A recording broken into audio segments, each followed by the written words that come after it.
3기 신도시 청약을 고려하시는 분이 엄청나게 많다는 것을 인정하시고 한 7, 8년 동안 이걸 대기하다가 이걸 놓치는 여기에 들어간다면 여러분 2030년에 집값 감당하시겠습니까? 라는 거죠.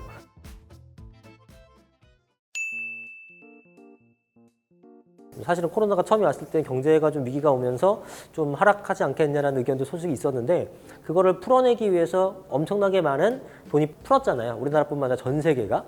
돈의 값어치가 떨어지게 되면 자산 가격 가치가 상승하는 건 당연한 거니까 가격이 올랐던 부분이 있고 또 하나는 거기에다가 정부에 대한 그 재개발 재건축에 대한 규제 뭐 이런 것들로 인해서 이제 가격이 더 상승한 면도 있죠. 왜냐하면 공급을 좀 풀어주면서 초기에는 물론 재개발 재건축을 풀고 막 활성화되게 되면은 사람들이 이제 관심을 갖고 막 가격이 올라가고 소위 말하는 이제 정부 입장에서는 투기꾼이 돈을 버는 것 같지만 사실은 그 사람들이 일부 돈을 번다고 하더라도 계속 뭔가를 풀면서 공급을 계속해준다는 시그널을 시장에 던져주게 되면은 심리적으로는 안정이 생기거든요.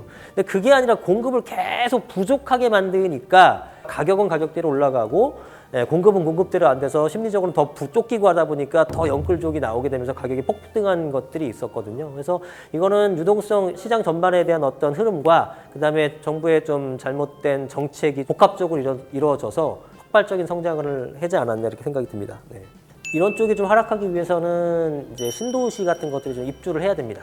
왜냐면은 어찌됐건 공급에 대한 이슈가 계속 부족하다는 이슈가 나오는 상황에서 대규모의 공급이 돼줘야지만 이제 가격이 하락할 텐데 그러면 신도시 입주 시기가 빠르다. 그러면 이제 안정화 시기도 빠르겠죠. 근데 그게 3년은 아니에요. 아무리 봐도. 제가 볼 때는 거의 한 적어도 7, 8년 정도 보거든요. 2030년 넘어야지만 이제 본격적인 입주가 되지 않을까라고 판단하고 있기 때문에 아직은 뭐 조만간에 가격이 안정화되기 좀 요원한 일이 아닐까라는 생각이 듭니다. 근데 이거는 뭐 여러 가지 세계 정세라든가 이런 것들에 대한 지금과 같은 현상이다라는 전제를 깔고 하는 거기 때문에 뭐 변경이 얼마든지 될 수는 있겠죠. 근데 뭐 그런 것들이 특별한 변수가 없다면 공급이 조금 안정화돼야지만 가격이 안정화될 것이고 공급이 안정화되는 건 3기 신도시 입주인데 그거는 정부가 얘기하는 것처럼 뭐 3년, 5년 정도로는 좀 어림없을 것 같고 적어도 7, 8년 정도 걸리지 않을까. 그래서 앞으로 3년에서 5년 정도는 서울 경기권은 우상향 패턴으로 갈 것이다 라고 보는 입장이죠. 그때 떨어지면 그게 얼마나 지속이 될까요? 떨어지는 잠깐입니다. 그것도. 일시적이라고 생각이 들고요. 그러고 나서 다시 또 상승 랠리를 갈 수도 있어요. 제가 이렇게 집을 사라 하더라도 너무 억울해서 못 삽니다. 3년 전, 4년 전 금액을 알고 있으니까 5억짜리가 뭐 15억이 되고 3억짜리가 10억이 됐으면 어떻게 사겠습니까? 그래서 못 사신 분들이 마지막 희망을 갖고 어딜 하냐면은 이제 청약을 덤비는 거죠.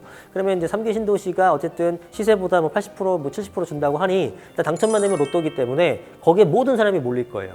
그러면은 당첨 안 됐으면은 뭐 일단 저렴하니까 피 붙여서 팔 사람도 있을 거고 많은 사람이 붙어서 실제로 그거는 분양가보다 훨씬 높은 금액으로 거래가 될 거고 그렇게 시장가가 형성이 또 안정이 될 겁니다. 그러면 결국 3기 신도시에 있는 새 아파트가 인프라도 다 갖춰지고 서울하고 가깝고 하기 때문에 굉장히 비싼 가격으로 형성이 돼요. 그럼 그 비싼 가격이 형성된 것들이 또 주변 가격을 자극하게 되겠죠. 그래서 이 물량이 한꺼번에 터졌을 때 잠깐 반짝 하락 조정된 것처럼 보이다가 금세 회복해서 올라가는 거기 때문에 그거를 기다려서 청약을 하는 것보다는 지금 여유인 분들은 어찌됐건 지금 사고 그게 안 되시는 분들은 청약을 해야겠지만 그런 어떤 대세 하락의 전조가 된다라고 전제를 하는 건 아닙니다. 올라가서 떨어질 때 이렇게 떨어지는 게 아니고 떨어져도 이렇게 떨어지는 거잖아요. 예를 들어 3억짜리가 한 6억까지 올랐다가 한 5억으로 떨어졌으면 이건 떨어진 게 아닌 거죠. 떨어진 게 아닌 거죠. 그러면 이게 잠깐 떨어졌을 때 사면 되는데 이게 이렇게 떨어질 줄 알고 또 못 삽니다. 대세하러 가서 또 하니까 또 못 사. 다시 이렇게 올라갑니다. 8억 돼요. 또 못 사죠. 또 잠깐 이게 이 시기가 우리가 14년부터 지금 뭐 21년도까지 한 7, 8년 올랐다고 하는데 계속 이렇게 오른 게 아니에요. 이렇게 올랐어요. 이렇게. 이게 우리 뭐 파리 대책 나왔을 때, 12, 16 대책 나왔을 때 잠깐 몇 억씩 몇 천만씩 떨어졌단 말이에요. 근데 그때 구입하신 분들은 극소수란 말이죠.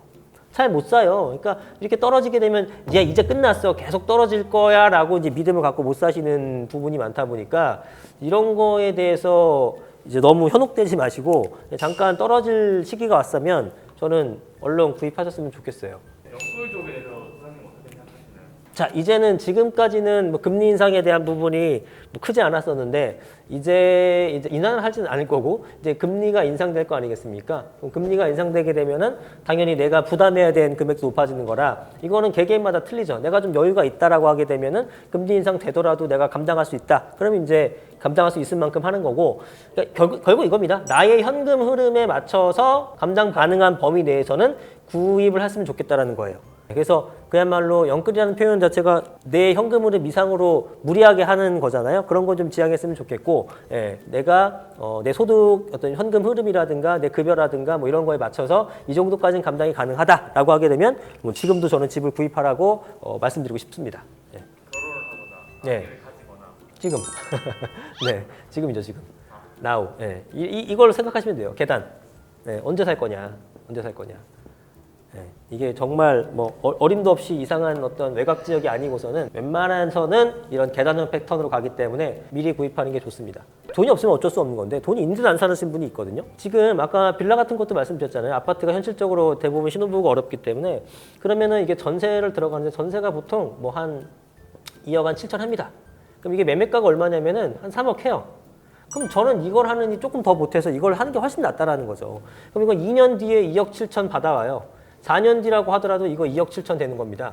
근데 이 3억짜리가 연간 5%만 올라줘도 뭐 대충 한 3억 한 7, 8천 되잖아요.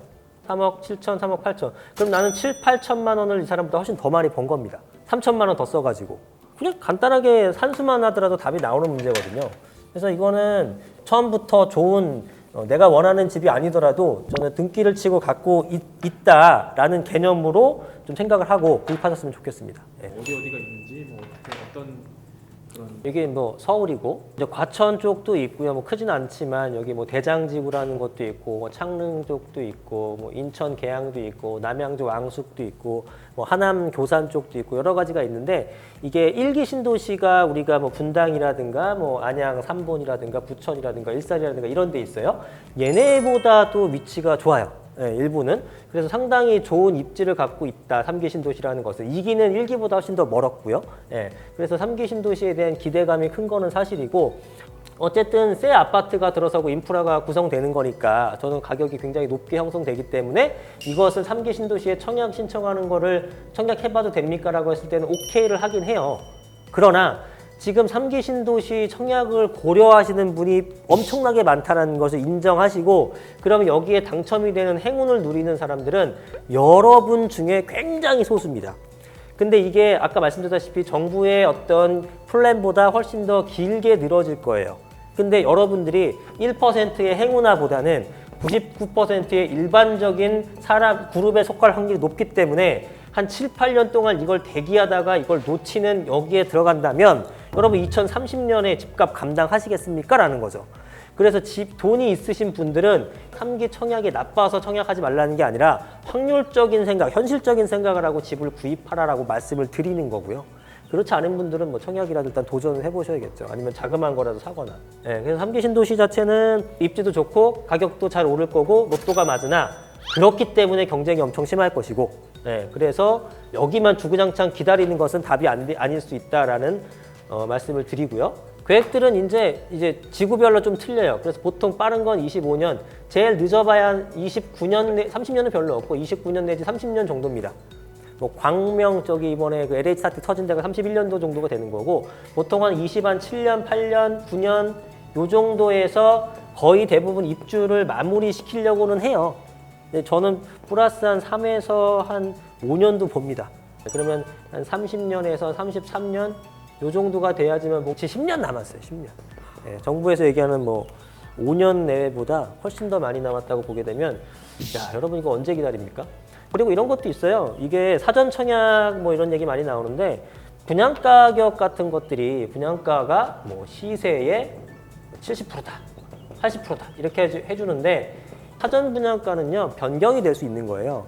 그러면은 여러분들이 안 믿겠지만 제가 보는 관점에서는 향후에 가격이 상승한다고 하게 되면 지금 예를 들어서 뭐 5억인데 지금 5억짜리 아파트를 사는 것과 나중에 당첨돼서 7억에 분양받는 게 똑같은 거란 말이죠. 이해가 되시나요? 5억짜리 사게 되면 나중에 10억이 되는 거고 나중에 당첨되게 되면은 7억으로 매입해서 10억짜리 아파트를 가져가는 겁니다.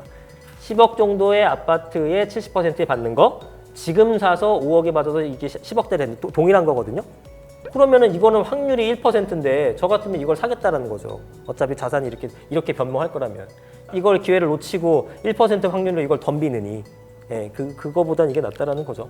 그냥 집 사는 거보다 청약 당첨 받으면 되게 쉽고 편하지 않나? 너도 나도 그 생각한다라는 거. 그래서 그만큼 내 계획대로 안 갈 가능성이 높다라는 건 그런 현실적인 부분도 고려를 하셔야 됩니다. 그래서 전문가들은 청약 통장이 거의 없어요. 청약을 노리질 않으니까. 확률 낮죠. 그거 언제 기다립니까?